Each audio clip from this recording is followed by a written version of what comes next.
I'm Dalriada. This video is about the Battle of Glen Mureson, which is recorded as being fought in 638 AD by one of the kings of Dalriada, Domnall Brecc. There's a little bit of a primer before we get started. There are some things we're going to come across here which are quite obscure. Dalriada at this time is a kingdom in the 7th century that is basically commensurate with modern day Argyll. It is made up of lots of different regions called kennels, kennela, which are basically very early kind of proto versions of clans. Now, two of these kennels, Gabran, which is based mostly in modern day Kintyre, and Cowal, which is modern day Cowal, make up together a group called the Corcu-Reti. Now, these two together seem to become the most powerful and at times dominated the rest of Dalriada. So we're going to talk a lot about them as the video goes along. The history of the early medieval period, spanning from around 400 AD with the Roman retreat from Britain to the mid 11th century and the arrival of the Normans, is fragmentary and can often be difficult to reconstruct. Understanding the people and the events of this period involves piecing together shreds of written evidence from various sources and matching them with available archaeology to build a picture of what happened. Fought in the mid 7th century, little is known of the Battle of Glen Mureson, and on face value it seems a shadowy event to pin down and understand today. The surviving evidence seems slight. It is a scrap of information that gives us very little, but hints at much, much more. The Battle of Glen Mureson is recorded in two of our surviving early sources which cover this period. The annals of Ulster record it simply that in January 638 they recurred the Battle of Glen Mureson, or the Battle of Glen Mureson. For the same date, the annals of Tigernach record a slightly different version in a mixture of Gaelic and Latin, that there occurred the Battle of Glen Mureson in which Domnall Brecc's men fled. There is no Glen Mureson in Scotland today, and the location of the battle has defied identification by antiquarians and historians alike. This video will examine the evidence to argue that the battle was in fact a key event in the rise of a new political power in 7th century northern Britain, and that the lost Glen Mureson, scene of Domnall Brecc's defeat, can be found in the modern day Cowal peninsula. After establishing the evidence for the battle taking place in Cowal, the video is going to look at the reasons which brought Domnall Brecc and his army there before exploring two potential sites for the battlefield. We'll round off by discussing what the experience of battle may have been like before looking at the wider consequences which Domnall Brecc's defeat had on the balance of power in 7th century northern Britain.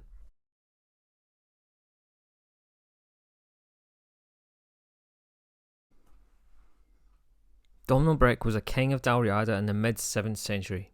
Born into the royal line of Gabran, the kings of Kintyre, he inherited a kingdom which had peaked under his grandfather Aidan 3 decades before. At its height, this encompassed the Scots Scales of Dalriada and it dominated northern Britain. But by 631 and the coronation of Domnall Brecc, Dalriada's star was on the wane and its new king would prove ill-equipped to halt that decline. We know of no battles that Domnall Brecc participated in that he did not lose. It's an unfortunate epitaph, but he can be called Scotland's first bad king. One of the clashes that broke Domnall Brecc's power was the Battle of Glen Mureson in January 638. For years, historians have struggled to identify its location. This video will analyse the evidence to argue that the fatal battle took place in modern Cowal. According to the annals of Ulster, Domnall Brecc was defeated in 638 at the Battle of Mureson. The account doesn't tell us who defeated him, just that he was defeated in a battle. His defeat is corroborated by a Domnall's Life of Columba, in which we have an account from an Ionan abbot, Cumeni Find, lamenting that the Kennel Gabran power was put down by extranei, or outsiders, in 637. But who were these outsiders? The extranei in question are unlikely to be King Eugene Mapbelly's outcloaked Britons from Dumbarton Rock, who finally defeated and killed Domnall Brecc at the Battle of Strathcarron in 643. The historian James Fraser instead argues that they're just likely to be the ones who administered the coup de grace to an already defeated king. So we have to look elsewhere for Domnall Brecc's enemy. In 637 at the Battle of Magroth in Ireland, the Irish annals account that Domnall Brecc and Kennel Gabran were catastrophically beaten by the Kennel Connell when fighting alongside the Dalriada, which seems to have broken their power in the immediate aftermath. It's important to remember that in the 7th century, the Irish Sea was not the barrier we may think of it as now. The kings of Dalriada had territorial interests and were active on either side of the Irish Sea as they fought to extend their power. Another piece of evidence which can be found is in the Welsh poem the Godolphin, an epic tragedy and a very early tale of a host of warriors who rode out from Dunedin, or Edinburgh, the capital of the kingdom of Godolphin, to attack the Anglo-Saxon invaders to the south at Catraeth, believed to be modern-day Catterick in northern Yorkshire. The warband were killed almost to a man, but interestingly for us, there's an extra verse added later to the poem called the Strathcarron stanza. It tells of Domnall Brecc's defeat and death at the Battle of Strathcarron in 643, and it names him as the Lord of Kintyre, not Dalriada. Clearly, something has happened to Domnall Brecc's status in between his succession to the throne in 631 and his death in battle in 643. Now, the Irish chronicles record that within a year of the defeat at Magrath, Domnall Brecc was defeated again and put to flight by extranei in the Battle of the unidentified Glen Mureson. Iona and its abbots had aligned themselves not with the whole of what we think of as Dalriada, that is the Gaels of western Scotland, roughly contemporary with modern Argyll, but instead they'd aligned themselves with one of the royal households, the line of Cowal and Kintyre. To Iona and its chronicles, any political players outside of their friends in Cowal could be considered extranei, not just the Picts or the Northern Britons with their foreign tongues. Now, the Irish chronicles are believed to rely on a lost chronicle from Iona as their own source material, so our surviving sources contain a very Iona-centric bias, which we must be aware of. With that in mind, the likeliest candidate for the extranei to have defeated Domnall Brecc at Mureson is Ferchar mac Conaid, the dynastic leader of the Kenal Cowal, whom the annals list as reigning from 637 to 650. This means that although Domnall Brecc lived for another 5 years after Mureson, Ferchar had taken primacy from him as king of the Corcuraeti and leader of the Scots Gaels of southern Dalriada. Ferchar was an extranei to Conall Gabran, as his father, Conad Caer, was grandson of Conall mac Domangart Reti, founder of the neighbouring Kenal Cowal.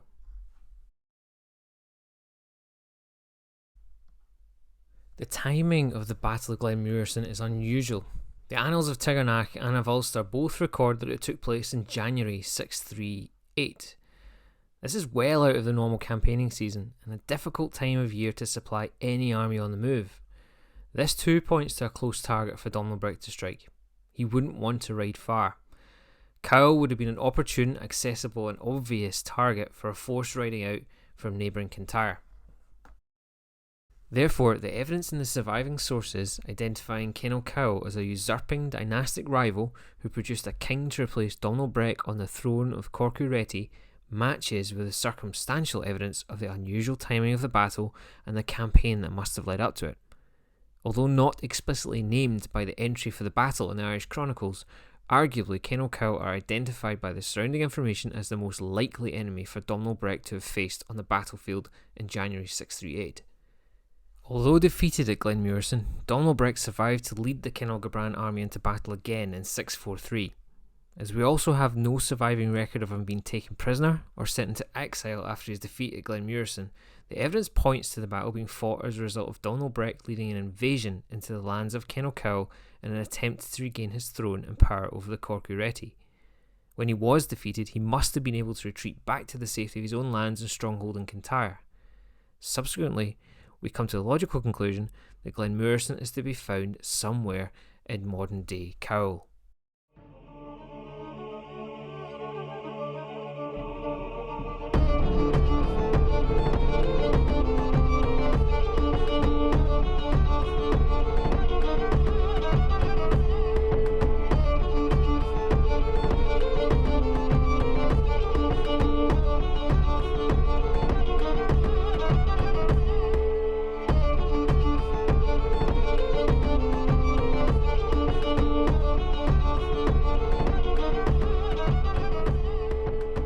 Wider events suggest the alliance between the cloaked Britons of Dumbarton and their Kenal Cowal neighbours existed in the 630s. The alliance is seen as the reason why the Clydesdale Britons alone of the Northern Brittonic Kingdom survived the ravages of the rising power and assaults of the Bernician Angles in the 7th century. The alliance also seems to have pulled in the Picts from the 670s. Now, this hints at a joint alliance in the north of Britain versus the rising power of the Angles of Bernicia and wider Northumbria. The Iona Chronicle keeps track of several strands of the Cynogabran dynasty at this time, but it says nothing of Cowal. Added to this, Sigene, the abbot of Iona from 623 to 652, pursued a policy of outreach and missionary work with the Angles of Bernicia, who seemed to be the enemies of Cowal and their Brittonic allies. The lack of information recorded on Cowal shows Iona was not favourable to them, and he would have spun the historic account of events against them. When a Domnall, the abbot of Iona from 679 to 704, called the Bernician ruler Oswald King of all Britain in the opening chapter of his Life of Columba, he is laying down Iona's and probably Cynogabran's political position. Most likely this wasn't Cowal and cloaked. Two large political groups are clearly emerging in northern Britain. Iona, with the Cynogabran kings of Kintyre, allied to the rising might of the Angles of Northumbria, against Cowal and the Britons of Cloaked, later joined by the Picts. The Battle of Glen Mureson is a key marker for the beginnings of these great alliances in action. In 7th century northern Britain, the prestigious abbots of Iona had become kingmakers in their own right, demanding obeisance before them in St Columba before agreeing on the fitness of kings to rule. Cowal and the Britons may have been overlooked and regarded as extranei, as their attention was directed to their own rival centre of Christianity at Kingarth on Bute. A reference in the Census Fern Alban, a 10th century census of Dalriada, suggests that Cowal held Bute in the 7th and 8th centuries, and it makes sense that the rulers of Cowal looked to a monastic centre within their own lands for spiritual guidance rather than the more distant, partisan Iona. Material evidence from St Blaine's and Kingarth shows that it was an early Christian centre active from the end of the 6th century, bringing literacy and learning to the Clyde. In terms of politics, influence and prestige, the monks of Kingarth were certainly rivals of the monastic centre Iona. An alliance between Cowal and the Britons of Cloaked, tied together through mutual religious focus on the bishops of Kingarth, could also explain a porous frontier between the two. A friendly one in which armies rose and possibly worked together to ambush foes such as, potentially, Domnall Brecc at Glen Mureson. This has a direct bearing on investigating Domnall Brecc's defeat at Glen Mureson, as Cowal was far more likely to fight with the assurance of backing from their neighbours. As we shall see, the close proximity of the argued site of the battle to the frontier between Cowal and the Britons means that there is also a strong chance that the Britons played a part in the battle. Domnall Brecc is recorded as being an unsuccessful king on the battlefield. In his 12-year reign, he is never recorded as winning one single battle. Why then did his retinue stick with him for the duration of his reign? To have survived as long as he did, Domnall Brecc must have offered something to his followers. The answer may lie in raiding. Raiding was an endemic thing to early medieval politics and society, and it was a key means for early medieval kings to retain the loyalty of their followers through the distribution of the proceeds. To retain his crown, it is possible that Domnall Brecc was a serial raider. After his defeat in Ireland the previous summer, and his subsequent usurpation by the head of Cowal, the Glen Mureson battle may have been a surprise winter cattle raid into newly hostile Cowal territory that ended up going wrong. The target of such a raid would have been cattle. There is great significance to cattle in the early medieval period, especially as an object of tribute which had the overriding advantage that it delivered itself to the point of consumption. A survey of animal bone remains from the excavation of the Dalriadan Royal Centre at Dunolly by Oban shows that 64% of the bone excavated were from cattle. Although information is almost non-existent for northern Britain, in Ireland at the time cattle were kept for dairying, producing a diet of milk, butter, cheese and curds. Immature males were slaughtered, so the majority of the head were cows. As well as food, calves were being slaughtered for the hides to make vellum for the monks' books. The humble cow was a general purpose asset to early medieval society. The major social importance of cattle, however, was as an objective for cattle raids. These were the leading adventure sport and training grounds for warfare. In Ireland, the more head of cattle a lord had, the wealthier and more prestigious he was. The historian Leslie Alcock thinks it's more than reasonable to extrapolate this to the peoples across northern Britain. Marauding expeditions into other countries were an important function of the Tilu, or the royal bodyguard. Although attested to amongst the Anglian kingdoms, there appears to be no explicit evidence for royal bodyguards amongst the Picts and Dalriada. It is impossible, however, to believe that they didn't exist. Kings initiated wars, along with the annual trans-border raids or hostings, and they seized booty. That was the behaviour expected of them. Warriors for the royal household would have had the opportunity to make a reputation for themselves and would have also received a share of the booty after the raid. In this way, the king bound his supporters to him by sharing wealth and prestige, which in turn would attract more warriors, expanding his army and generating more prestige in turn for the king. Raiding therefore formed an intrinsic part in the fabric of early medieval society. In the late 6th century, the poet Urbain composed a poem celebrating a raid by King Urien of Reged against the Brittonic kingdom of Manau, which was situated in the upper Forth Valley. This saw him plunder 160 cattle. Cattle changing hands was important to this society. The Bernician palace at Yevering Bell in Chivets had a palisaded enclosure of 3/4 of a hectare, with one 10 times that size just downriver at Millfield. These are corrals for gathering cattle as tribute. The historian James Fraser talks about the importance of vassal kings paying their tribute in cattle, probably the main form of tribute in 7th century northern Britain. He suggests that having presumably extended his protection to Iona round about 640, King Oswald of Northumbria may have done the same for Cennon and Gobran around this time, especially as Domnall Brecc was struggling. The Battle of Glen Mureson could be argued to have been caused by Domnall Brecc raiding into Cowal to seize cattle for tribute to honour his new overlord. One useful outcome of the annual cattle raid was that it provided battle training, and more importantly, battle experience for new recruits, who were probably no more than 14 or 15 years old. No doubt the pursuit of hunting would have given them some training in horsemanship and, so far as weapon handling was concerned, in spear throwing as well. But far more necessary was the battle hardening of both men and horses against the sights, sounds and smells of battle, the harsh challenges of the enemy, the whinnying and screams of wounded animals and men, and the smell of blood and ordure. After his losses at Calathros and Lorne, and then the disaster at Magroth in Ireland, Domnall Brecc would have needed to replenish his warband with fresh blood. A raid into Cowal or over the frontier into the lands of the Outlook Britons makes sense as a means to blood his new recruits. This may also have been a factor in his defeat. Was Domnall Brecc's band inexperienced and therefore vulnerable to Cowal?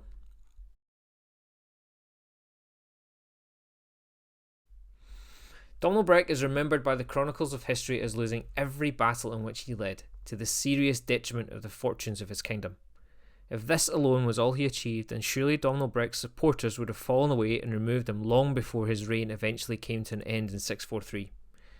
I would argue that Domnall Brecc must have had a way of keeping the faith of those who supported him, and raiding offers the most obvious answer.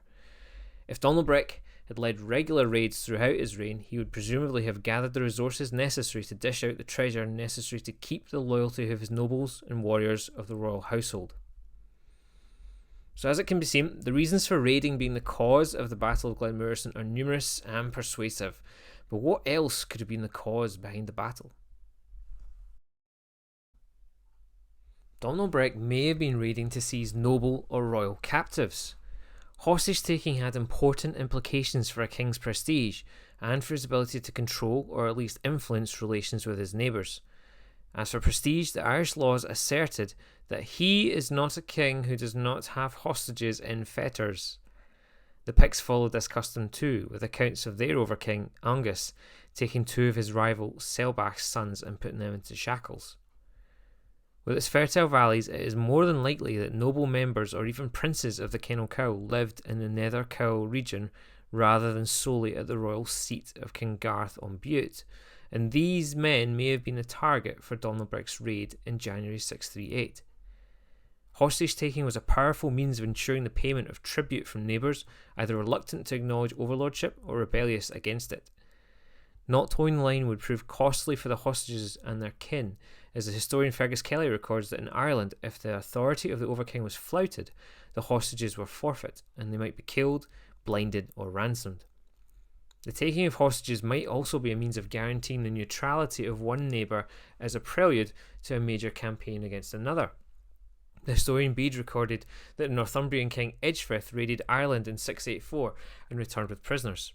These may have been hostages for Irish neutrality in Edgefrith's 685 campaign against the Picts, which ended with the famous battle at Nectansmuir. With their valuable tracts of arable land, Glendaruel and Strath-Echig would have been home to a relatively important strata of nobles. These would have made worthy targets for Domnall Brecc, along with the cattle his retinue would no doubt have rustled on the occasion. However, there is evidence against a raid leading to the Battle of Glen Mureson. The Irish and Welsh annals take no account of these annual hostings, and they record only major battles, especially those in which potentates were killed.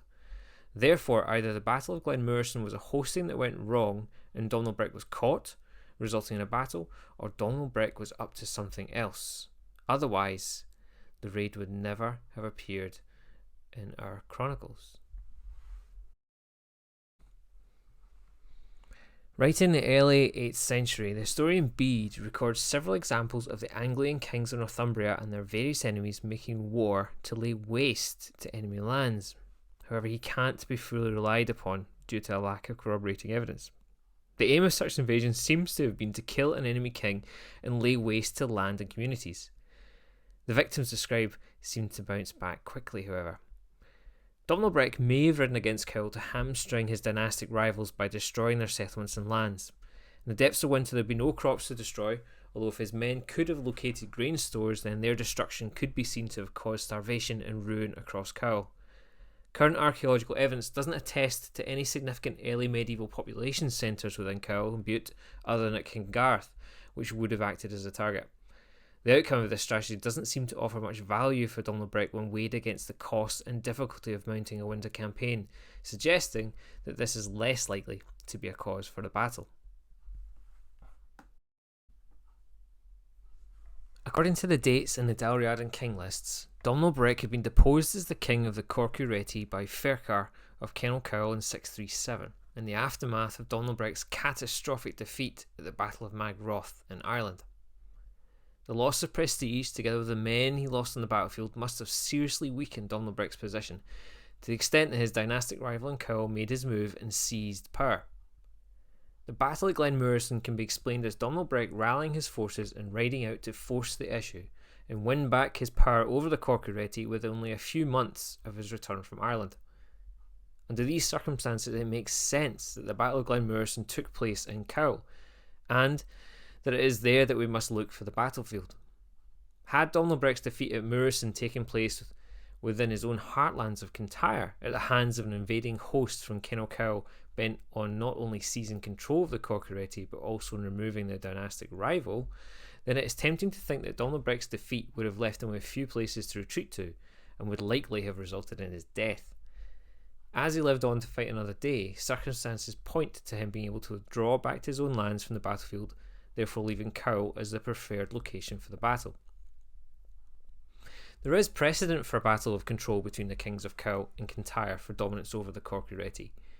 It is likely that after King Aidan's death in 609, that Conrad Kerr became the king in Cowal and Eochaid became king in Kintyre. Some arrangement may have existed between them, but this broke down and resulted in the Battle of Fidnach in 617, from which Conrad Kerr emerged as the High King of the Corcuraeti, though Eochaid lived on. 20 years later, Domnall Brecc's disastrous defeat in the Battle of Magroth over in Ireland seems to have triggered a similar struggle between the kennels of the Corcuraeti over who was best to rule as the High King.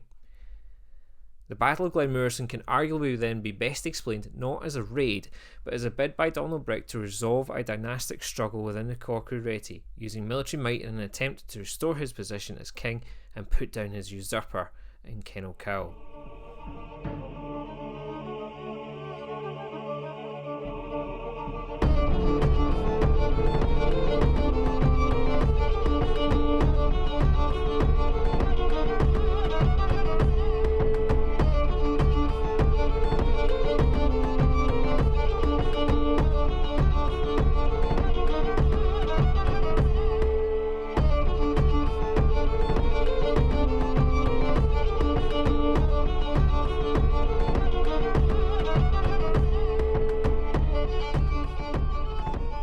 So, if the evidence of Domnall Brecc's battle at Glen Mureson points to it being fought in Cowal against his dynastic rivals from Cowal, our next question is, can we identify where the battle might have been fought?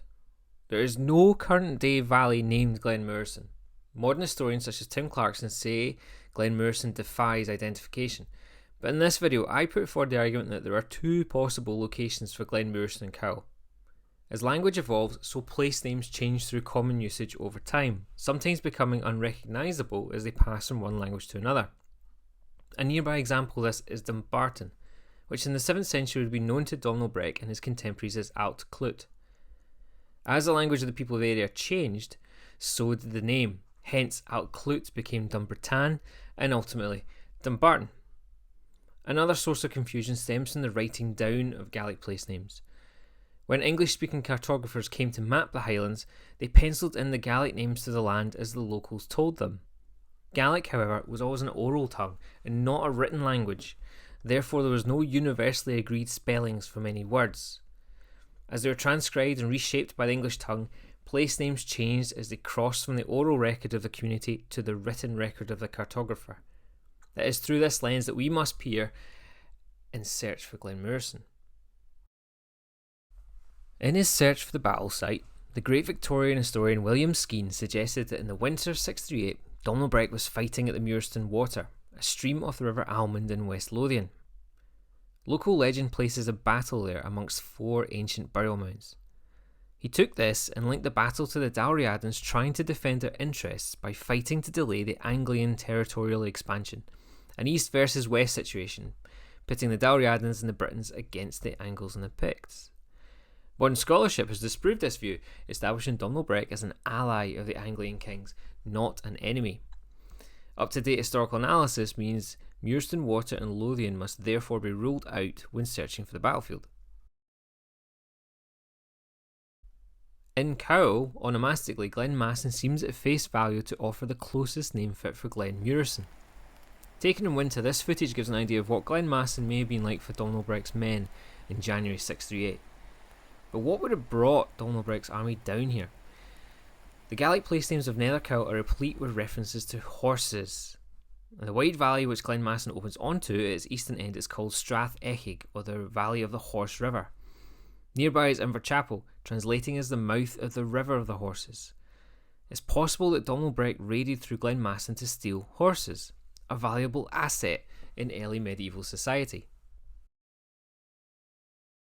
On Scorach Moor, the pyramidal summit overlooking the convergence of Glen Tarzan and Glen Mureson, historians David Dorn and Nina Henry identified a potential standing stone on the summit, linking it to the Drumna Alban and suggesting it as a beacon hill. Observers stationed here would have had a clear line of sight to another beacon hill, Benlomond to the east, along with the capital of Cloaked, Dumbarton Rock itself. When danger arose, they could light their beacon and alert the wider kingdom of any attack on the frontier. With clear weather, sentries posted here would have seen Domnall Brecc's army entering Glen Mureson from its western end, and they could have lit their beacon to warn Brittonic forces in the valley below and across the wider kingdom of Cloaked. Now this wouldn't have been great for Domnall Brecc to infiltrate an army past it down Glen Mureson, though perhaps he gambled that the winter weather would have brought the watchers down from their hills. If the Drumna Alban and the frontier of the Gaels and the Britons did run through Cowal, then a raid by Domnall Brecc through Glen Mureson would represent a cross-border incursion, which escalates his attack beyond just dynastic squabbling between the Corcureti. As already discussed in our analysis of the causes of the battle, raiding seems to have been fairly common as a form of warfare in the early medieval period, and it may be that the cross-border plundering of resources between rivals was just an accepted norm.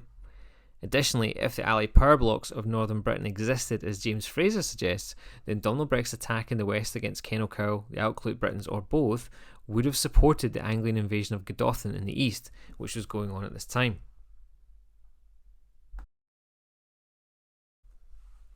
In his studies of early medieval northern Britain, the historian Leslie Alcock points to the value of General Roy's maps made in the 1740s and the 1750s.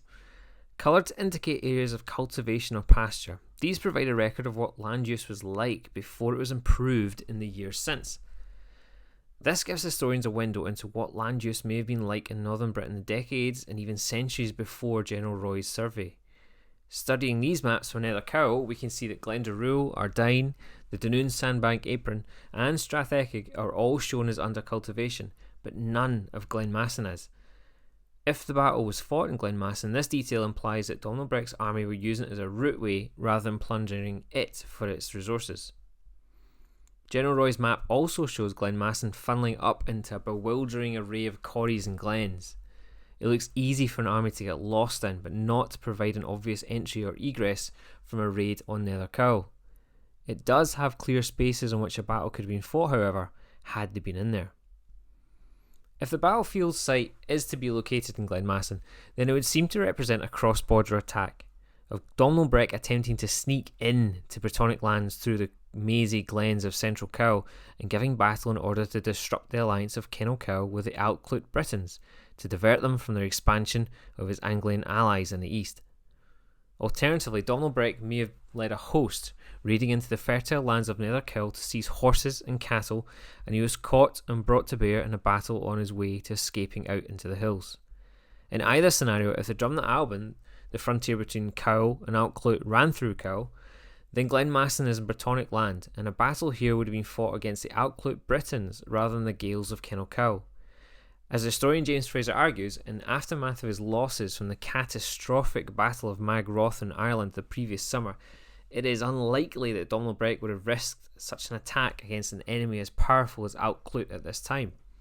Therefore, Glen Mureson seems less likely to be the site of Domnall Brecc's battle in 638.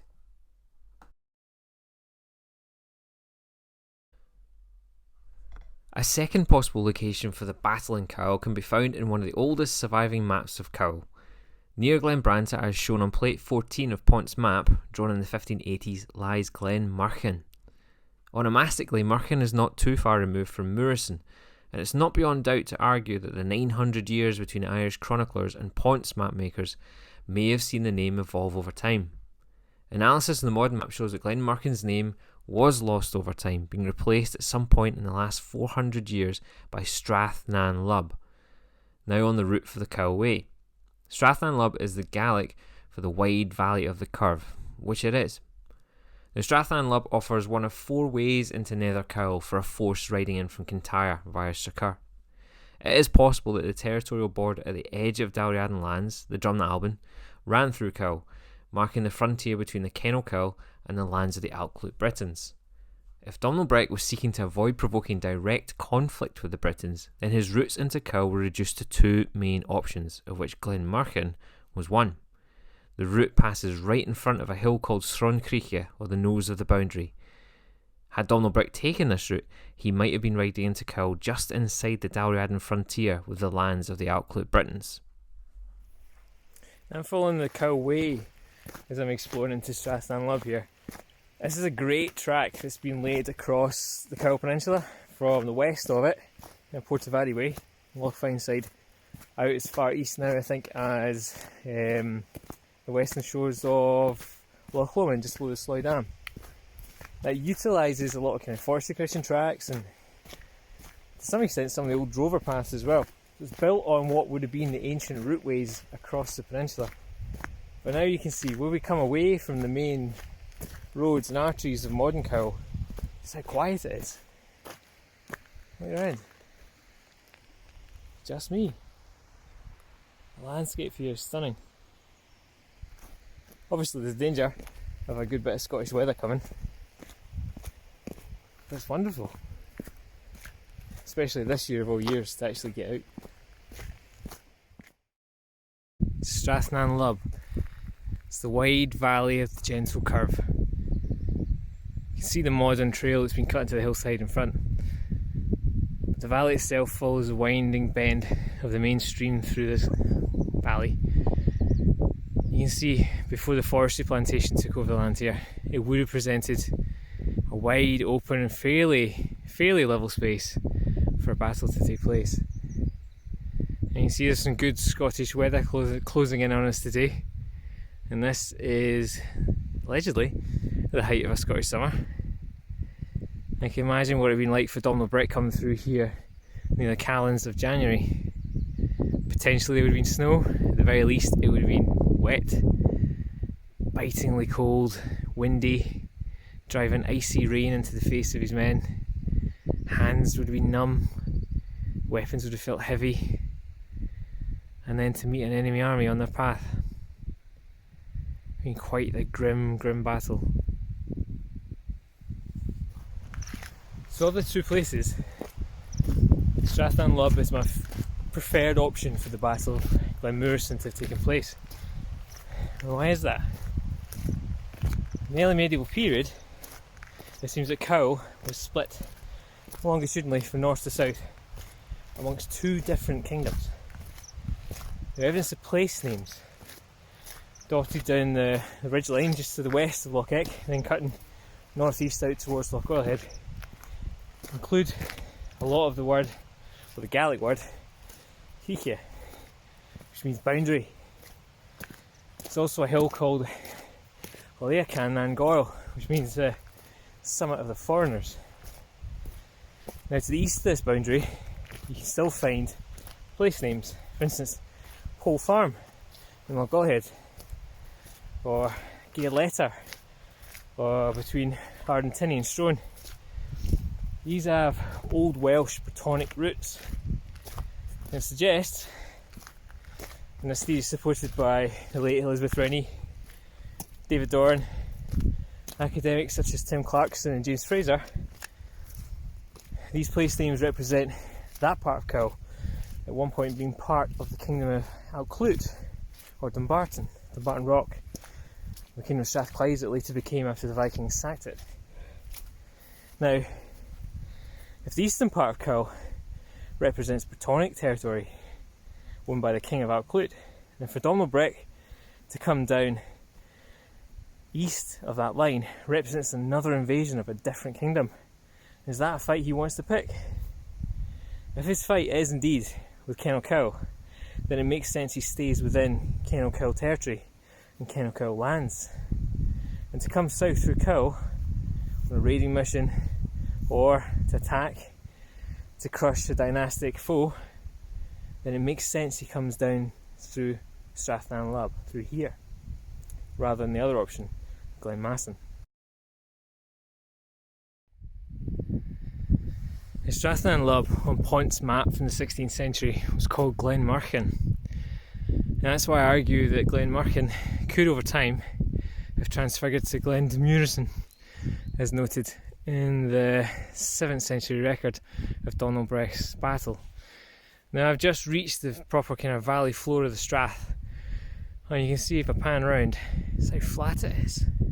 There's a marked difference in the gradient as I've climbed up from Glen Dalriada, where the Strath kind of floors out, up to the floor of the Strath here between the surrounding ridges. You can see the gradient with the hills on either side. It's quite shallow as well. This is quite an easy-going flat space. In terms of a place to have a conflict, it seems like a fair option. Obviously, this ground has been improved for a plantation, a forestry trail run through it. It may be that it is quite marshy, perhaps too marshy to want to fight a battle on. Walking further up the glen, I'm really struck by how sheltered it is. On the drive here today, you can see by the clouds up behind me, the weather was pretty bad. But up here, it's almost as if I'm in a lull. So I wonder if this protected Brecc's men when they came here in the middle of winter. Obviously, not as nice. But yeah, it's calm, nice. And you can see, the further up the glen I go, you can see behind me, it's just flat. Surprisingly flat. Obviously covered by quite a lot of forestry commission stuff nowadays, but quite a flat space, easy going. Offers an easy route into Cowal. It does offer quite a useful place and a possible place to stage a battle.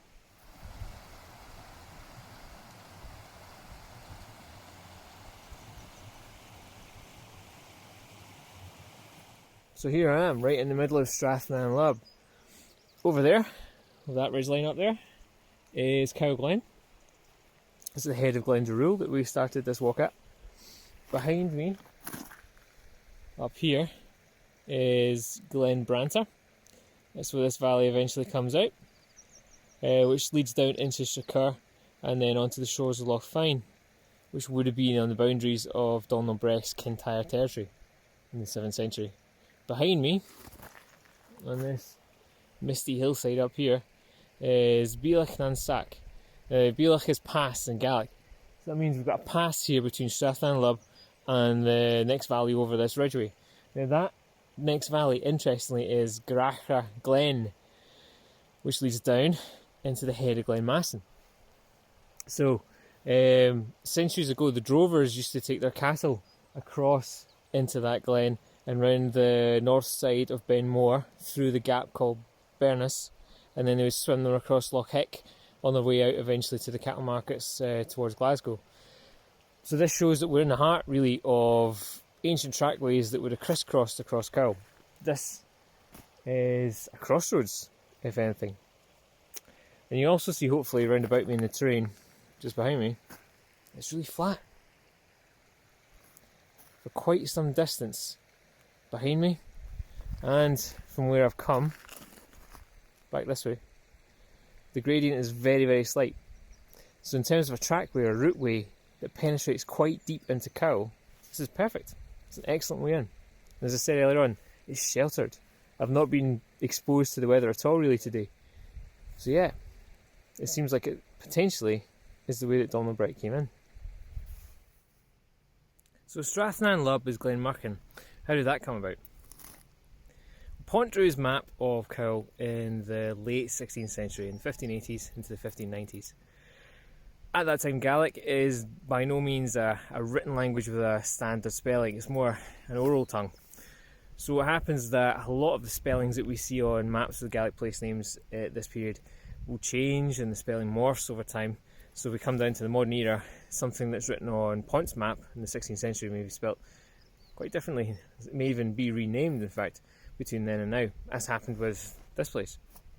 So Strathnan Lub is a very certain, I guess, place name based on what the glen looks like. It is a long, broad curve, and it is a quite flat, wide open glen. In the late 16th century, Glen Mureson, which means the place of the sea dogs. Now the Ardnamurchan Peninsula further north means a high place of sea dogs, and people have linked that back to obviously a kind of high rocky peninsula that would have had seals living on the coastline round about it. Perhaps this glen had otters in the waterfalls and the stream that kind of runs through it. Or perhaps Mureson is an echo of Murechen or Mureson from the battle site that Domnall Brecc fought in the 7th century AD. The Gaelic language is a thing that morphs over time, especially when English cartographers come to the Highlands to write down Gaelic place names. The spellings often change, and it possibly is that. An old name written down by an Englishman listening to a Gaelic speaker, and then over the centuries since Pont's map in the 1580s, 1590s, that name has been lost and it's changed completely into Strathnan Lub. For the first possible location of the battle in Glen Mureson, I argued that Domnall Brecc may have been fighting there as part of a cross-border raid or attack to disrupt the outcloaked Britons and assist his Anglian allies in Northumbria as part of a wider political picture in mid-7th century northern Britain. What then could be the reasons for a battle in Glen Mureson, or Strathnan Lub as it's now known? One reason certainly is that Glen Mureson offers a direct route for raiders into one of the most agriculturally productive areas of Cowal. This is where the heights of Strathnan Lub come down towards the green valley of Glendaruel, just in front here. This is the head of Glendaruel. See, there's lots of old deciduous forest here. Glendaruel is quite a fertile space. It would have been farmed in the early medieval period, and one of the rare spaces in Argyll that would have afforded that. Be a rich ground for plunder for Domnall Brecc as he's coming in to Cowal. A further supporting factor behind Glen Mureson being the site of the battle is that it offers a route into the very heart of the ancient Cowal. If Domnall Brecc had been leading an army to face down his dynastic rival, it's a logical step to argue that he was headed for the power centre of Cowal in southern Bute. Historians James Fraser and Lloyd Lang argue that the political seat of Cowal was the hill fort of Donegal and the adjacent monastic centre of Kingarth, near the southern tip of Bute. To launch an attack there without using a fleet to reach the island, Domnall Brecc had only one option: to make a crossing by the narrows at Collintrive. Collintrive is Gaelic for the narrows of the swimming, and was historically a place where drovers swam their cattle from Bute to the mainland. This offers the tantalising possibility that Domnall Brecc could have planned to have his cavalry force swim the narrows and strike at the heart of his enemies. Early medieval warriors in northern Britain wore little armour, so it's not beyond reason that the warriors of Kintyre expected to be able to swim across the Collintrive narrows alongside their ponies. Had Domnall Brecc been able to carry off such a bold move without his enemies being forewarned, then the potential rewards would have been great. A mounted force could have reached Donegal and Kingarth from their crossing in less than half a day's ride. His enemies would not have had enough time to raise an army, and the Cowal king Ferchar may have only had his household guard for defence. The Kintyre army would have ridden over them and crushed the usurpers with ease. The timing of the battle in mid-January 638 supports this scenario. A surprise attack carried out in the depths of winter when usually a lord would have disbanded his forces and sent them back to their homes until the next campaigning season in the spring. In theory, it seems to offer Domnall Brecc, with his forces presumably still depleted from his defeat the previous summer in Ireland, the best chance of regaining control over the Corcu Reti and removing his usurper. However, weighed against this, it would have required Domnall Brecc's army to move at considerable speed, both through his lands of Kintyre and through the glens of Cowal in order to avoid detection. The Picts and Scots were keen guerrilla fighters and often relied upon speed and the element of surprise when attacking, but it would have been all too easy for Cowal spies to pass on word of Domnall Brecc's plans to their masters back home. Perhaps that is indeed what happened, allowing a Cowal army to be gathered waiting for Domnall Brecc as he rode through Glen Mureson, turning a raid into a pitched battle. A further problem for this plan is the weather. The Irish chroniclers recorded the battle as occurring in January 638. This would require Domnall Brecc's army to ride for days from his stronghold of Dunaverty at the southern tip of Kintyre. If his force would have mixed composition and included infantry, he may have been slowed enough to have been on the road for 8 days before the battle.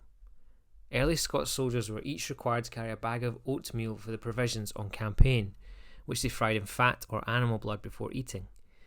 In a sodden Scots winter, fuel for fires would have been hard to come by. It's questionable if these men would have been in fighting condition by the time they reached their target. In spite of this, the evidence shows that Domnall Brecc's army were capable of such a march. 5 years after the Battle of Glen Mureson, Domnall Brecc led a similar mid-January march as far afield as Strathcarron before fighting the army of the outcloaked Britons. The proposed crossing at Collintrive poses a similar question.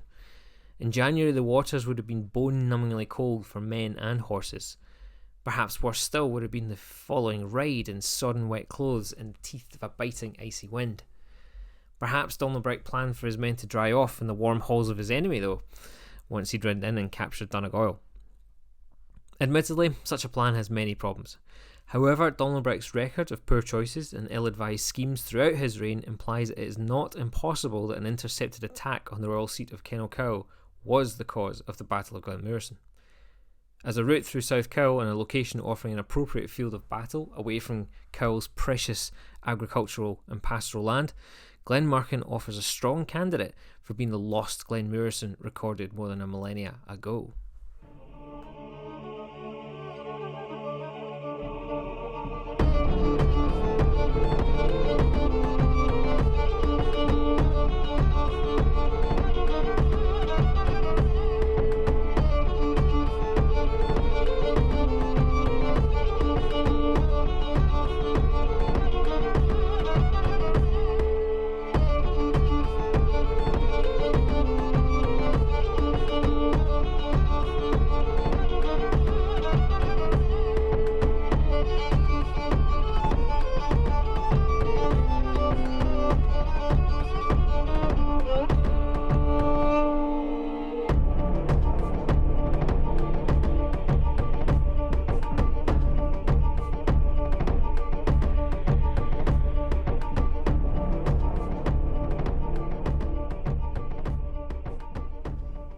To explore what the Battle of Glen Mureson was like, we need to look beyond the rather sparse record of the event in the Irish chronicles.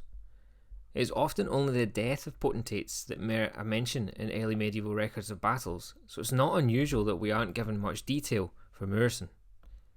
To understand what the battle may have been like, we need to draw on the wider information available to us. One helpful document comes from the late 7th century, a few decades after the Battle of Glen Mureson was fought. The Census Ferna Albin was a census of the wider kingdom of Dalriada, evidence of a sophisticated kingdom recording and formalising its military strength. The census has the three principal kindreds of Dalriada being able to field an army totalling 2,000 men. By then, Kintyre, Arran and Cowal had merged into Kenal Gabran, and the census accounts for 800 fighting men being raised from across these areas, along with an obligation to provide 56 warships. In addition, 600 warriors were each also due from Kenal Lorne, along with 42 warships, and Kenal Angus on Islay, with 43 warships. The census stipulates only the rigid minimum though. A successful ruler may have attracted many more warriors to his army. Second sons, exiles and the dispossessed, for example the Anglian princes Oswald and Oswiu, who fought for Dalriada whilst they were in exile, show that the rigid numbers of the Census Ferna Albin would likely have been augmented by those interested in adventure, plunder, or with an obligation to the king. Each house listed on the census had an obligation to provide men. Between them, 20 houses had to supply 30 men, which would have been enough to crew 2 warships. Depending on the number of houses in an area, the figures for Kenal Lorne give us 5 ranks of noble depending upon the number of men they brought to battle. Using an 18th century survey of Jacobean Scotland, the historian Leslie Alcock proposes that a maximum military force represents around 20% of the full population. Therefore, based on the numbers given by the Census Ferna Albin, he argues that wider Dalriada's population was about 10,000, with northern Britons being about 180 to 200,000 in the 7th century. Any major expedition of our period would have comprised of a mixed body of horse and foot soldiers, in varied proportions according to the kingdoms involved. The foot soldiers would have reduced the speed of movement to around 15 miles a day. Moreover, even a mounted force would have been hindered by 2 factors: the need for accompanying grooms and the need for pack horses, if only to carry the hard grain which the steeds would require on the expedition. By modern roads, it is around 110 miles from the Kenal Gabran stronghold of Dunaverty in Kintyre to the mouth of Glen Mureson. Had Domnall Brecc not risked his ships, and possibly the element of surprise, on a naval engagement or on the winter seas, then his forces would have needed 8 days to make the battlefield, through whatever the midwinter weather threw at them on the way. In the early medieval period, 300 men would have made an army. Judging by the muster rolls indicated in the Census Ferna Albin, Domnall Brecc and Ferchar may have fielded some 400 men or so on each side, depending upon the allies and the mercenaries to hand. Of the 2 valleys in consideration for the battle site, both offer stretches of open flat land that would have been suitable for a pitched battle. It is apparent, however, that Glen Mureson, now Strathnan Lub, offers the more feasible terrain.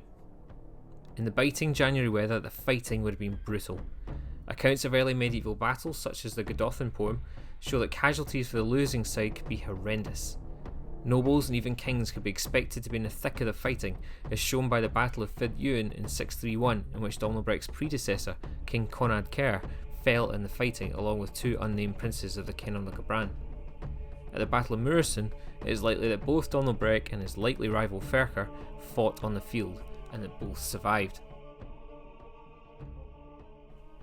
After the armies clashed, it is likely that the victorious Kenal Cowal forces would have pursued Domnall Brecc's defeated forces before returning to scour the battlefield for booty. Any abandoned baggage and pack animals would be seized, with any abandoned camp followers likely enslaved. The bodies of the vanquished dead would have been stripped for jewellery and weaponry, and possibly decapitated for trophies. Technically, all of the battlefield loot belonged to the Kenal Cowal king Ferchar, who would distribute the wealth amongst the survivors.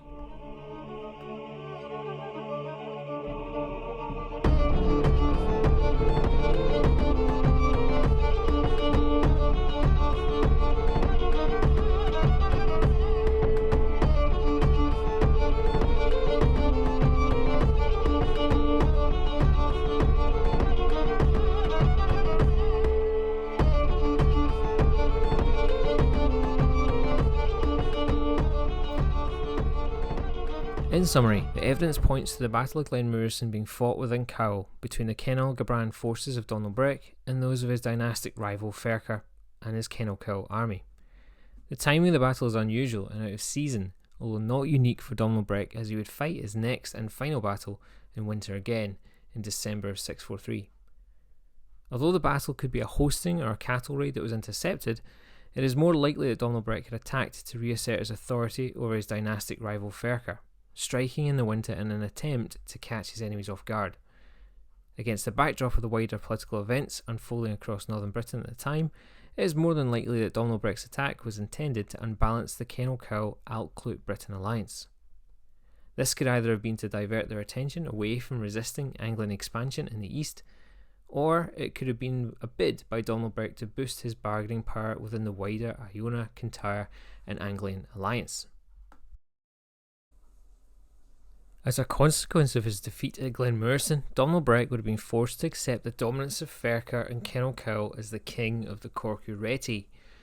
This may have also reduced Cennel Gabran to a subordinate, vassal kingdom, reliant on the powerful Anglian king Oswald rather than fighting its own corner in northern Britain and fully controlling its own affairs.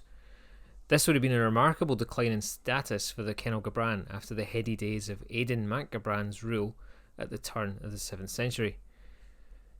The Irish chronicles often record only the scantest details, and we cannot know how many fell during the Battle of Glen Mureson. We do know that it was another 5 years before Domnall Brecc fought again, so perhaps it can be argued that his losses forced him to rebuild for some time. The victorious King Ferchar of Cennel Cowal would rule the Corcu Reti until his own death in 650. Domnall Brecc, last of the preeminent Cennel Gabran kings, was eventually killed by the outcloaked Britons at the Battle of Strathcarron in 643. Historian James Fraser argues that Domnall Brecc and the Cennel Gabran were brought down by a mixture of the might of Clyde Rock Britons together with a measure of Cennel Cowal opportunism. In the face of the shifting balance of power in 7th century northern Britain, the hapless Domnall Brecc fell foul of a new and powerful alliance that would stand firm until the next century. Domnall Brecc's final defeat and death is detailed in the Strathcarron stanza of the Godolphin poem, as translated here. I saw an array that came from Kintyre, who brought themselves as a sacrifice to a holocaust. I saw a second array who had come down from their settlement, who had been roused by the grandson of Nathan. I saw mighty men who came with dawn, and it was Domnall Brecc's head that the ravens gnawed. If you made it this far, thanks for watching. The purpose of these videos is to explore the history of the area of Cowal, really more of the kind of ancient stuff and the early medieval stuff, of which there's so much going on, but so little to find in kind of mass media. If you like what you saw and you want to see some more, please hit like and subscribe below. Thanks for watching.